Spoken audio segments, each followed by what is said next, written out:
Hey, it's your girl Kemsit, and I am here to talk about. Um,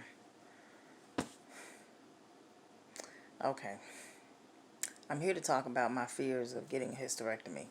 Right. Let me see if I can get this lighting better. Okay. Okay. So about a month ago, I I ended up in the hospital, and I had to get several blood transfusions, and then I also had to get an iron infusion as well. Now, I have been dealing with heavy periods for a very long time now, let me see, about 8 years, I'm trying to think, maybe 9. Yeah, about 9 years now. Um, and it's like the cycles were just getting worse and worse and heavier and harder to deal with. I was a person who never used to have problems with my cycle. I used to have a cycle that would only last like 3 days. I mean, 3 days start to finish, and I was done. And excuse me. And that was it. But about 8 or 9 years ago, I started noticing um, my periods getting heavier. I used to wear like the little teen pads, little always teen pads, and little bitty pads, and um, so I noticed that, I went from wearing the teen pads to having to wear a tampon with the pad. Okay, so then all of a sudden it was like, okay, that just wasn't working as well, so I started wearing a super tampon with the pad, right? And then that just didn't work as well. The next thing I know, I was moving to bigger pads. Sorry, excuse me. But before it was over,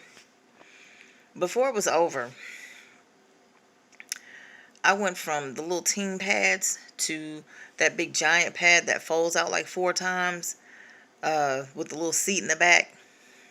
And I was using those, and it was just like, oh my gosh, I can't believe my cycle is so heavy. Like, what the hell is going on? I just thought it was, it came with age. I didn't know. Hell, I don't know nothing about that stuff.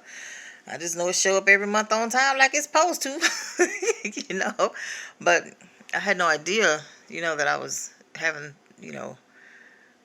that I was going to have those kinds of problems. So I went from those pads, okay, to the point where I was having to wear adult diapers. And I was filling those pads up, those really big ones, the ones with the seat in the back. I was filling those up like every 45 minutes. So I had no choice but to move to the adult diapers, and I was using like the pull-up kind, just like a regular pull-up, and then those began to not work anymore. And then I was using the real ones like they use at the hospital, like the real big one, the big granddaddy, grandmama. Okay. And so I had been to the doctors. They had told me I had fibroids, and they told me that they were growing and that they could just remove the fibroids. Okay.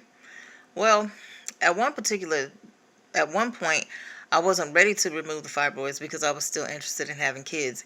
Yes, I was still interested in having kids at 40 something. Okay, so what? That was my choice. So um but then I just kind of got over that. I wasn't interested in having the babies anymore. So I was like, all right, well, I'm at this age now, and especially after burying a grandbaby, I just kind of I just really wasn't interested anymore.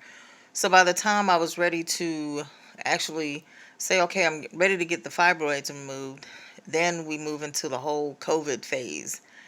And it was like, oh, so I went from trying to get into a pre-ops, to have fibroids removed, to not even being able to get an appointment. So all the things that they did, all the tests and stuff that they ran, and all the things that they did before to get me ready for surgery to remove the fibroids was null and void by the time we were able to go back into the doctor. So I was faced with the limit of doing all that stuff again. But before they could even get started in doing all of those tests and stuff again, because like I said, it had been like, I guess, almost a year and a half at this point. So by the time they had gotten to the point where they were able to do all those things again, I started having fainting spells and just really feeling bad. And this particular day that I went to the emergency room, my heart was palpitating like really, really fast and really, really hard. And it was to the point where it felt like my my heart was on fire. Like I don't know, it felt like my heart was working really, really hard, and I knew it. And I even though I was sitting still, I wasn't really moving, but my heart was still working very hard. So I ended up going to the emergency room that night because when I went to urgent care, they took my hemoglobin and it was a 4.7. I was immediately sent to the emergency room. And when I got to the emergency room, it was like they took the blood again. And they were like, "Oh, you getting blood tonight?" And I mean, I'm thinking, like 1 or 2 pints of blood, y'all. Man, please. It was like, I don't even know. For me to receive that much blood, and I received all those pints of blood. For me to receive that much blood, I don't know how my body was living. I really don't.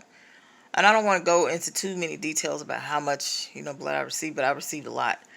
And then I had to get another iron infusion and stuff like that. But I, I'm very thankful that people were uh, generous enough to donate the blood. Don't get me wrong. But what I was very upset about was the fact that I had to take in someone else's blood into my system. And the thing is, I had really some real concerns because I don't know anything about these people. I know that they screen the blood for certain diseases, but not all of them.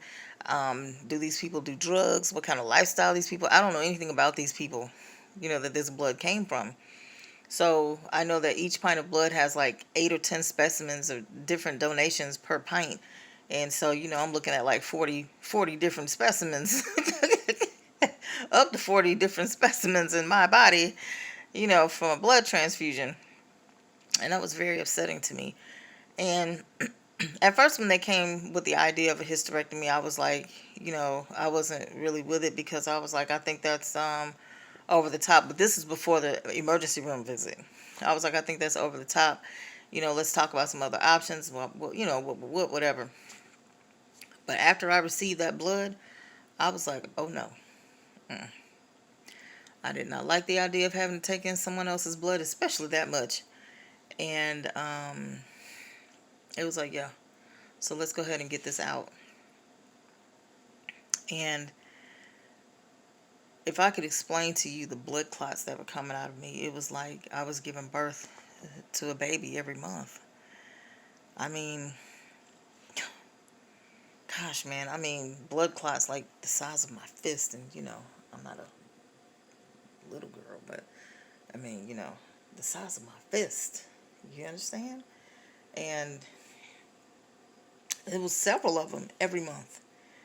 And the diapers, it really just could not hold all of what was coming out so fast. And there were times I was at work and the when it comes out, it gushes. It's like psh. And so when I was at work, it gushed out twice. It happened to me twice. It went through the diaper, down my pants, into my shoes, and onto the floor twice. And so I knew that I had to do something about this, and I was in trouble, but I just didn't know all of my options. So when the lady said hysterectomy, I was like, girl, shut up. Just going to take these fibroids out and go about your business. You know what I'm saying? But, me not knowing all of the ins and outs of everything. So when I started doing my own research, and when they started giving me little tidbits and stuff like that, and I was just looking at exactly what was going on with me, especially having to take in someone else's blood, I was like, oh yeah, we got to get this out. We got to do something about this. So the truth of the matter is, I'm kind of excited,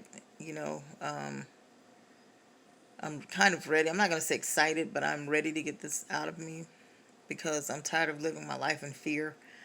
I'm tired of wearing diapers and pads and stuff every day, wearing black pants every day, black, navy, blue, dark brown.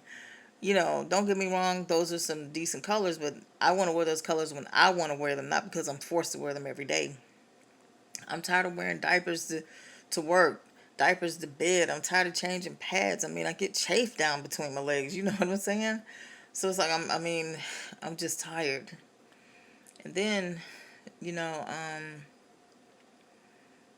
like I said, I know that I had to do something. And at this particular point, a hysterectomy is the way for me to go because honestly, I'm so tired. I'm so exhausted. I'm just so over it. Like, look, do whatever the hell you have to do. Just get me back to a point where I can live a normal kind of life. Who wants to be bothered with that every day? So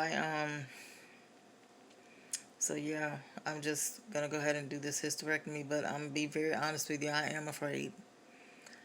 I don't know what it's gonna be like. I mean, I've seen other videos of what they're gonna do with do during the hysterectomy, what it's gonna be like after the hysterectomy. Listening to what the doctors are saying, and the truth is, it's just overwhelming, and I don't want to hear no more. And I'm just to the point where I'm just ready to get this thing done and get it over with so I can move on with the rest of my damn life. I'm tired.